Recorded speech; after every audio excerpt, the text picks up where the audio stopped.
book dating at the Arlington Public Library. You bring 3 books, he brings 3 books, and so on. Having been broken up with my ex at 6 months, that point, I was looking for a way to gently ease myself back into the scene. And I thought, as a book lover, what better way? You get to bring your own books! But I started to get the sense that there was a problem when I pulled up to the Arlington Public Library, and there were little packs of women scattered around the perimeter, periodically bolting off into the night scene. Now, the Arlington Public Library, for those of you who don't know, is surrounded by great pubs and bars.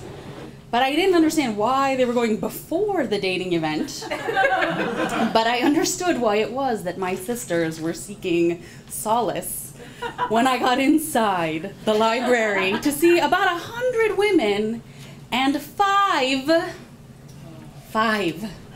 men. Now, the librarian in charge, the first thing that she thought it was important for us all to know was that book dating was not her idea. The regular librarian had this tremendous success, and it was in the Post, and there's all these people here tonight, and she's on vacation. Which is when it occurred to me that book dating might not be such a great idea. Because people who love books, and perhaps are not as intuitively skilled at social interaction as they could be.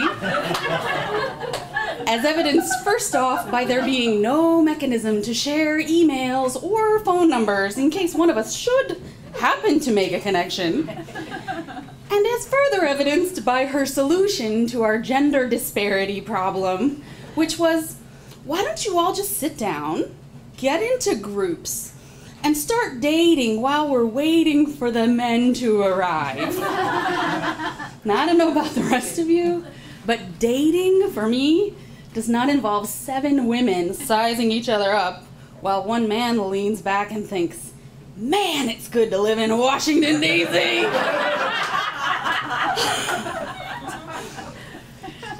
My problem-solving mode kicked in. All right, everyone, books on the table. We will let the literature decide who gets to talk to who on this date. I'm a book lover. I'm happy to let love lead. I am not going to come between 2 book-crossed lovers. And it did. It started to reveal itself who should talk to who. It usually was not me. And I looked over as the couple were having their conversation on my date. To see in the corner a couple miraculously, incomprehensibly looking what appeared to be a date. They were connecting. And when the librarian announced, all right, everybody, change to the next date, they very wisely ignored her.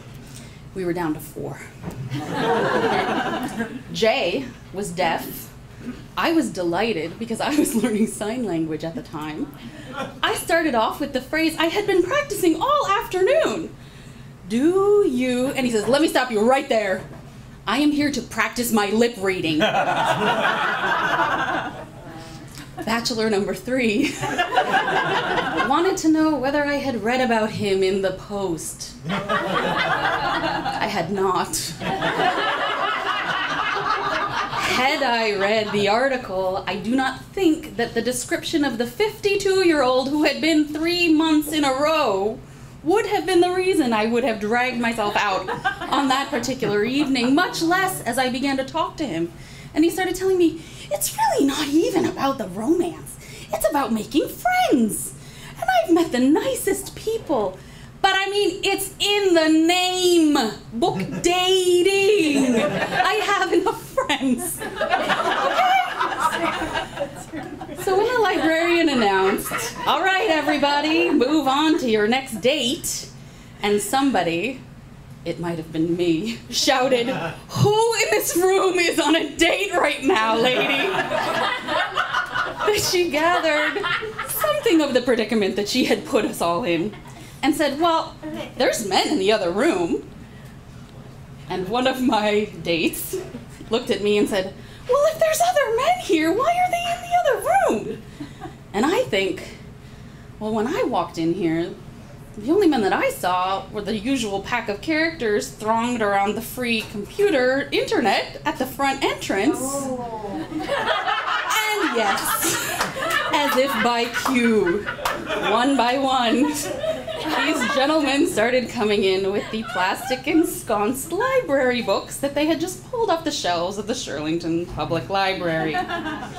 Now, I can't tell you for sure whether these men were homeless. What I can tell you is that they did not come to the Shirlington Public Library that evening to go on dates. How do I know this, you ask? Well, on my next date, I asked, "Tell me about the book you've brought." And he said, "I don't know, that lady told me I had to bring a book in here if I could get the free food afterwards."